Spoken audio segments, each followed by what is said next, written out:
Merci, je suis très content d'être encore au rendez-vous et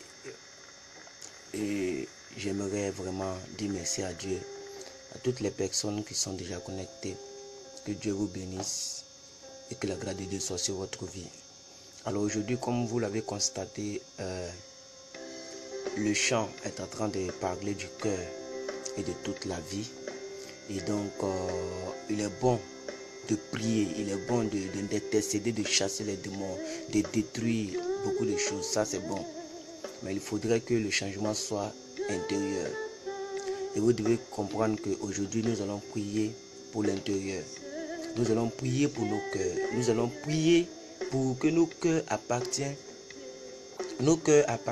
totalement au Seigneur. S'il y avait des déficits qui nous empêchaient de donner tous nos cœurs à Dieu, si nous étions chrétiens de moitié, aujourd'hui nous allons prier pour nos fonds intérieurs. Parce que nous allons lire quelques versets, mais vous devez comprendre que c'est de l'abondance du cœur que la bouche parle. Le cœur est le moteur de toute réaction. Et donc il est important de faire comme le chant le dit, de dire un temps sans peu au Seigneur. Un jour tu t'assois, tu dis Seigneur, prends mon cœur, prends mon âme, prends tout mon être. Un temps soit peu, il faut essayer de toi-même t'analyser et dire au Seigneur, aujourd'hui là, je ne veux pas accuser ma grand-mère, je ne veux pas accuser mes ennemis. Je veux que toi-même tu viennes posséder tout en moi. S'il y avait des choses qui n'étaient pas encore à toi, si mon cœur n'était pas totalement en toi, oh Seigneur, prends mon cœur, prends ma vie et je te donne tout. Vous allez voir comment il est important de prier pour le cœur. Et donc aujourd'hui le thème c'est le cœur de l'homme. Notre cœur doit être assujetti à la volonté de Dieu. Notre cœur doit être totalement assujetti à la volonté de Dieu. Et aujourd'hui, toutes les personnes qui seront connectées, toutes les personnes qui vont nous suivre dans ce direct, vous devez comprendre que nous sommes là aujourd'hui pour prier pour notre cœur, pour prier pour nos vies intérieures. Nous sommes là pour prier, pour donner tout ce qui est en nous à Dieu. Comme le chant le dit. C'est pourquoi j'aimerais que nous lisions au moins un verset. Prends mon cœur, je te donne tout.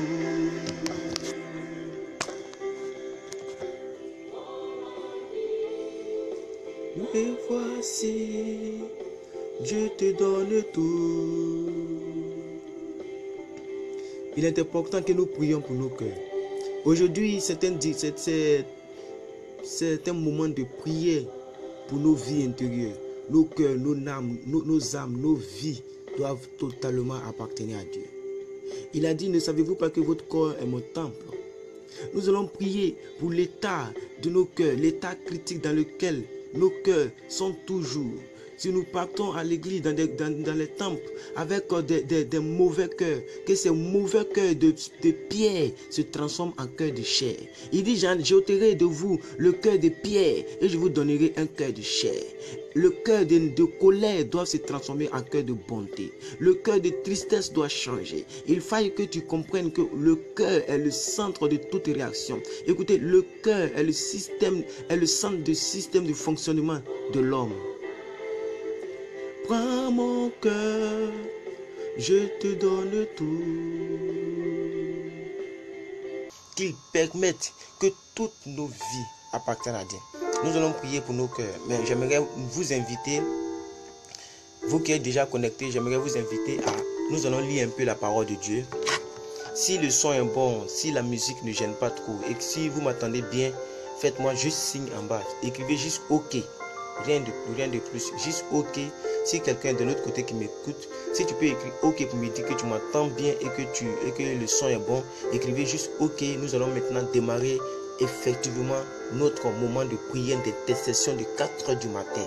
Nous allons persévérer. J'ai dit que nous avons décidé de faire ces moments parce que la Bible dit persévérer dans la prière. Et nos moments est intitulé persévérer dans la prière.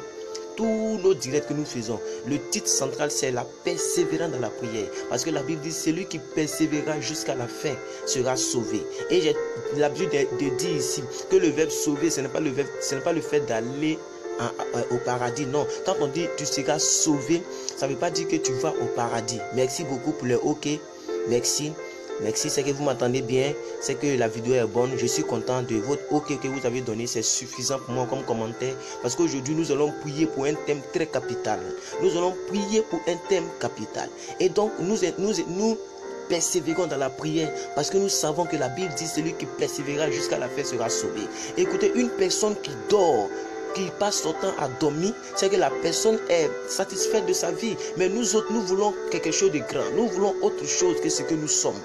Pasteur Ivan a dit, si tu es satisfait de ton présent, c'est que ton futur ne sera plus jamais glorieux. C'est dans ton présent que tu dois construire ton futur. C'est pourquoi à 4 h du matin, nous nous privons de sommeil. Nous nous levons et nous rappelons toujours à Dieu. Voilà ce que ta Bible dit et voilà ce que nous voulons. Voilà où nous voulons arriver avec toi. Il est important de rappeler à Dieu sa propre parole. C'est pourquoi aujourd'hui, je voudrais que nous lisions beaucoup de petits versets, ça ne dit pas. Donc nous partons déjà dans Proverbe 2, Proverbe chapitre 2, Proverbe chapitre 2, verset 10. La Bible dit, car la sagesse viendra de ton cœur. Car, Proverbe 2, 10, car la sagesse viendra de ton cœur. Et la connaissance fera les délices de ton âme. Le chant que nous avons écouté, qu'est-ce que les gens disaient? Ils disent, prends-moi mon âme, prends mon cœur, je te donne tout. Vous devez comprendre que le fond intérieur compte devant Dieu. Les gens brisent, ils envoient le feu dans le camp de l'ennemi. Ce n'est pas mauvais. Mais quel est l'état de ton cœur? Avec quel cœur tu vas à l'église? Avec quel cœur tu pries? Quel est le cœur que tu lèves vers Dieu? C'est très important souvent de prier pour soi-même, de prier pour le fond intérieur. Arrêtons d'accuser autrui, arrêtons d'accuser autrui. Si toi-même ta vie est propre, que ton cœur n'a pas de soucis, que tout est propre devant Dieu, tu n'as même pas besoin de prier pour que quelqu'un meure. Tu n'as pas besoin de prier pour que une certaine personne qui était contre toi échoue. Moi, je dis toujours que mon succès ne dépend pas de l'échec de l'autre. Quelqu'un peut réussir, moi aussi je peux réussir. Parce que le ciel est trop grand, il y a trop de l'espace sous le soleil. Donc nous pouvons tous réussir. Donc je ne peux jamais prier pour que quelqu'un échoue. Ça, ce n'est pas une bonne prière. La bonne prière, c'est de prier pour ton cœur. Regardez ce que la Bible dit. La Bible dit quoi? Proverbe 2, 10. Car la sagesse viendra de ton cœur. Prenons encore Proverbe 3, 1. Proverbe 3, 1. Mon fils, n'oublie pas mes enseignements et que ton cœur garde mes commandements. Je reprends Proverbe 3, 1. Mon fils, n'oublie pas mes commandements et que ton cœur garde mes commandements.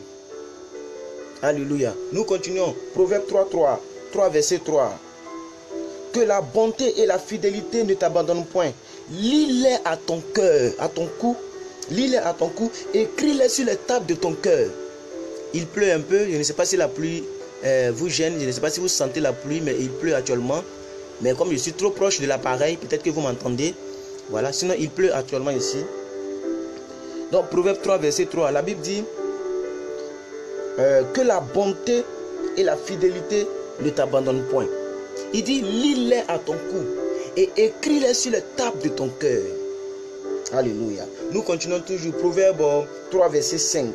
Nous partons au verset 5. Il dit, confie-toi en l'Éternel de tout ton cœur. Alléluia, alléluia. Ce verset, je l'aime. Confie-toi en l'Éternel de tout ton cœur. Confie-toi en l'Éternel de tout ton cœur. Est-ce que c'est vraiment de tous nos cœurs? Nous nous confions à l'Éternel. Est-ce que nous ne croyons pas un peu aux fétiches? Nous ne croyons pas un peu aux hommes? Et nous ne divisons pas nos cœurs. Est-ce que nos cœurs ne sont pas inclinés vers d'autres personnes, vers d'autres féticheurs, vers d'autres choses? Waouh, il pleut très fort ici. Est-ce que vous m'attendez malgré la pluie? Est-ce que vous m'attendez? Je ne sais pas si vous m'attendez malgré la pluie, mais je vais faire l'effort. Je vais faire l'effort. Donc, il est très important que nous prions pour nos cœurs. Bien-aimés frères et sœurs, il est très important que nous prions pour nos cœurs. Parce que c'est nos cœurs qui représentent le centre du fonctionnement d'un chrétien. Il est très important. Waouh! L'électricité est coupée ici. Voilà, ils ont coupé l'électricité en même temps. C'est la première fois qu'on nous coupe l'électricité ici. Et heureusement que le téléphone est bien chargé. Et j'ai un ordinateur portable ici qui va nous servir un peu de projecteur. Voilà, l'électricité est coupée. Mais nous allons continuer dans nos moments de prière. Donc, nous continuons de lire la Bible. Nous allons toujours persévérer dans la prière, quel que soit tout ce qui arrive. Voilà, l'électricité est coupée. Mais nous continuons toujours. La musique est coupée parce que cet ordinateur n'a pas de bactéries pour retenir l'énergie. Voilà, donc lui il est directement branché au courant, donc il est éteint automatiquement. Mais le deuxième ordinateur nous sert de projecteur. Donc bien aimés frères, bienvenue dans notre direct d'aujourd'hui. Nous allons prier pour notre cœur. Nous allons prier pour l'état de notre cœur. Il faut que notre cœur change. Il faille que notre cœur change. Je le répète, il faille que notre cœur change. Nous devons avoir un cœur de chair et non un cœur de pierre. Si ton cœur n'est pas en règle devant Dieu, écoutez-moi très bien. Si ton cœur n'est pas en règle devant Dieu, tout ce que tu fais, c'est une perte de temps. Je te dis la vérité. Si ton cœur n'est pas en règle devant Dieu, tout ce que tu fais, c'est une perte de temps. Parce que Dieu regarde beaucoup au cœur. Je dis Dieu regarde beaucoup au cœur. Et d'ailleurs, tous ceux qui s'habillent mal, tous ceux qui font des choses extérieures, et lorsqu'on veut parler de ça, ils disent que non, Dieu ne regarde pas aux choses extérieures, Dieu regarde à l'intérieur. Dieu ne regarde pas aux habits, Dieu regarde au cœur. Aujourd'hui là, nous sommes d'avis avec vous. Aujourd'hui, c'est votre moment. Dieu regarde plus au cœur. Oui, c'est vrai. Il regarde aux choses extérieures, il n'y a pas de problème. Mais si ton cœur, si l'intérieur n'est pas bâti, l'extérieur ne sera pas rayonnant. Si l'intérieur n'est pas bon, l'extérieur ne sera pas bon. Alléluia. Nous allons lire beaucoup de versets, mais je voudrais que nous prions maintenant pour que nous puissions garder. Proverbe 3 verset 3 dit quoi? Proverbe 3 verset 1. Il dit mon fils, n'oublie pas mes enseignements, que ton cœur garde mes commandements. Ça c'est Dieu qui parle. Il dit que ton cœur garde mes commandements. Est-ce que tout ce qu'on te dit, tout ce que la Bible dit, tout ce que ton pasteur prêche, est-ce que ton cœur les garde? Est-ce que tu les gardes? Est-ce que tu gardes les préceptes de Dieu? Quand je vous ai dit une fois, quand la Bible dit garde, le mot grec qui est traduit par garde veut dire pratique. Quand on vous dit, quand Jésus a dit que celui qui m'aime garde mes commandements, ça veut dire celui qui m'aime pratique mes commandements. Donc tous les mots garder en corrélation avec les commandements, les préceptes, ça veut dire en grec comme pratiquer. Donc ici on dit que ton cœur garde les préceptes de Dieu. Et Jésus a dit celui qui m'aime garde mes commandements. Donc vous allez comprendre que Dieu regarde plus au fait de garder, ça veut dire de pratiquer. Donc c'est le cœur qui doit garder afin que le cœur extériorise ça par les actions. Je vous ai dit que le cœur est le centre du système de réaction de l'homme. C'est quand il y a quelque chose dans ton cœur que tu fais sortir ça. La Bible dit que c'est de l'abondance du cœur que la bouche parle.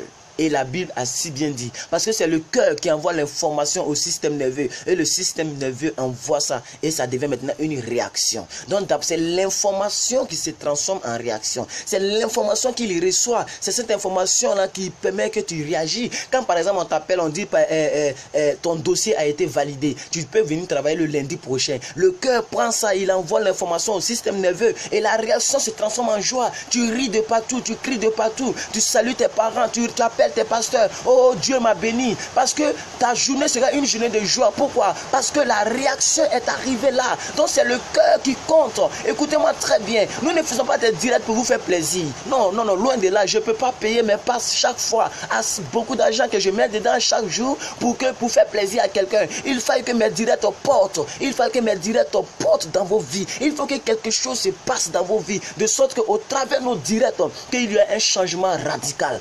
Il y a un changement radical. Dieu m'a mis ce programme à cœur et je le poursuivrai. Je le poursuivrai jour après jour. Il a dit mon fils, tu feras cela 7 jours sur 7, chaque 4 heures du matin jusqu'à nouvel ordre. Je travaille pour un Dieu, je travaille pour un maître. C'est lui qui me donne les instructions. Il a dit jusqu'à nouvel ordre. Ça pourra être jusqu'en 2017, jusqu'en 2018. S'il le dit, c'est qu'il me donnera les moyens d'acheter l'internet, d'acheter les passes parce que je n'ai pas l'internet chez moi à la maison. Donc il me donnera les moyens. Je lui fais confiance. Et jusqu'au jour d'aujourd'hui, il me donne donne les moyens, donc j'en profite. Je vais te dire, bien-aimé frère, il est important de garder ton cœur. Écoutez, quelque part dans la Bible, il est écrit, garde ton cœur plus que toute autre chose au monde. Et ça, je pense que c'est dans Proverbe aussi.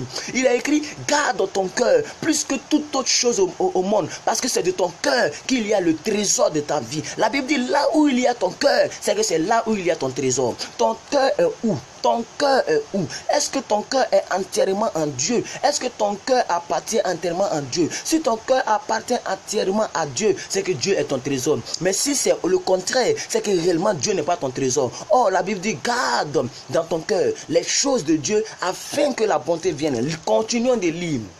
Il ne suffit pas de prier, mais il faut avoir l'information sur laquelle nous devons prier. Amen. Gloire à Dieu. Il dit, Proverbe 3, verset 1. Il dit, mon fils, n'oublie pas mes enseignements et que ton cœur garde mes préceptes. Pourquoi? Regardez maintenant la conséquence. Il dit, car ils prolongeront les jours et les années de ta vie. Oh, il dit, quand tu gardes les préceptes de Dieu dans ton cœur, ils vont prolonger les jours et les années de ta vie. Regardez comment les gens meurent mal. Regardez les brouteurs et autres. Ils meurent mal parce qu'ils n'ont pas le commandement de Dieu dans leur cœur. Tous ces gens qui meurent de crises cardiaques, ils meurent bizarrement. Pourquoi? Parce qu'ils n'ont pas le commandement de Dieu dans leur cœur. Et je vous ai dit, quand on dit le mot garder, ça ne veut pas dire prendre le commandement et les garder comme ça dans un placard. Non, ça veut dire pratiquer. Tous les mots garder en relation avec les lois de Dieu est traduit par pratiquer. Quand Jésus dit celui qui même garde mes commandements, en réalité il dit celui qui même pratique ce que j'ai dit. Parce que tu ne peux pas dire que tu aimes ta femme et elle te dit elle a besoin de quelque chose, tu ne lui donnes pas. Ce n'est pas de l'amour. L'amour se conjugue toujours au verbe donner. C'est pourquoi la Bible dit Dieu a tant aimé. Qu'est-ce qu'il a fait? Il n'a pas gardé, il a donné. Il a donné son fils unique. L'amour se conjugue toujours au verbe donner. Quelqu'un qui dit que je t'aime et qui ne te donne pas, c'est que la personne ne t'aime pas en réalité. Parce que l'amour véritable se conjugue au verbe donner. Mais le donner ne caractérise pas l'amour. C'est-à-dire qu'il faut d'abord aimer avant de donner. Ce n'est pas parce qu'on donne qu'on aime, mais c'est parce qu'on aime qu'on donne. Ah non, je ne vais pas trop entrer dans une autre facette de notre prière. Donc nous continuons. Proverbe 3, nous sommes maintenant dans Proverbe 4.4. Il faut que nous lisons beaucoup de versets pour que